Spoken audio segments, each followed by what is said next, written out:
Fabien and I are into motorsport, both in terms of participating in it and observing it globally. It's pretty interesting for us.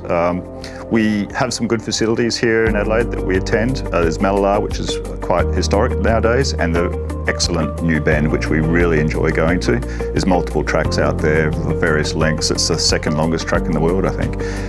Fantastic tracks there. At Cohda, though, there's an interesting ecosystem in motorsport. We've got quite a few people that have driven, as well as Fabien and I, out at these venues. I've been pretty much on the track, not racing, for the last 8 years in Australia. I've done quite a few other tracks in the world, Las Vegas, Brands Hatch, Montlhéry and Snetterton as track days. So I'm a car enthusiast for the last 20 years. I've been working in the automotive industry for around 12 years. And I've always set myself to get a hobby where my brain is completely shut off. So you don't think about work, think about what you're doing at the right time, at the time you are in.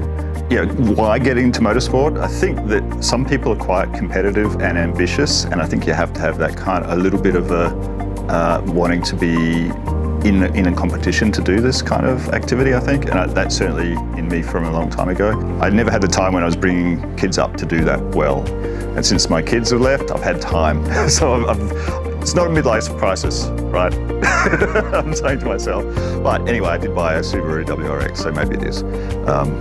And that's proved to be an interesting car to work on in terms of me tuning it. So I really enjoy the actual mechanical and tuning side of it, as well as the driving bit, as well as watching other people do motorsport. So yeah, pretty much an all-round interest. Today I'm driving a Clio 172, 2002. I haven't done anything to it personally. My pleasure is to get on the track and to drive it. So when we go to a track day, like we did last weekend, I'm definitely the cheapest car around. But every time I go there, they look at the car and say, what the hell are you doing driving that car at that speed in some of the corners? So that's where my pleasure is to be able to push the car to the limit and to push myself to the limit. Car is a little odd. It's quite old. It's coming up to 20 years old, and Fabien also, we kind of value having cheap cars. Actually, if you're going to go to the track, you've got to be prepared to write it off. I don't know if I really would want to write my car off, but if you can do it for $2,000 or $3,000 for the base price of the car, all the better. Mine was a bit more than that, but if it was written off, it wouldn't be the end of the world. But then in terms of bringing it up and tuning it and making it handle better, that's where I've spent a lot of time, rebuilt the motor, tuned the ECU myself, upgraded a number of things on the vehicle, and it's got enough power here that I can scare myself now, so I don't want to add any more power to this vehicle. It's doing about, for those that are interested, about 300 nearly brake horsepower at the wheels. So in the engine tuning, the side of it, there's a lot of feedback you can get from the car, and you can tweak a little bit here to see if you can push it a bit harder in this operating domain.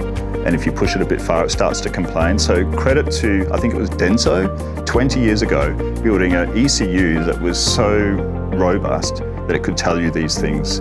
It's a 15-minute run on a track at high speed, at the limit of what your car can do. And physically it's exhausting, but your brain is just changing. It's everything you compute in your head. It's about that next point or the next 2 or 3 corners. How do I take that? How do I visualize in 3D that in your head to optimize your speed on every one of the corners? Where is your braking point? Where is your car? The Porsche GT3, which is arriving at 50 km more speed than you at the end of that braking point, and then you need to take care of. So it's really, you don't switch off your brain, but you don't use it to do anything you do 99% of the week. So it's all optimized.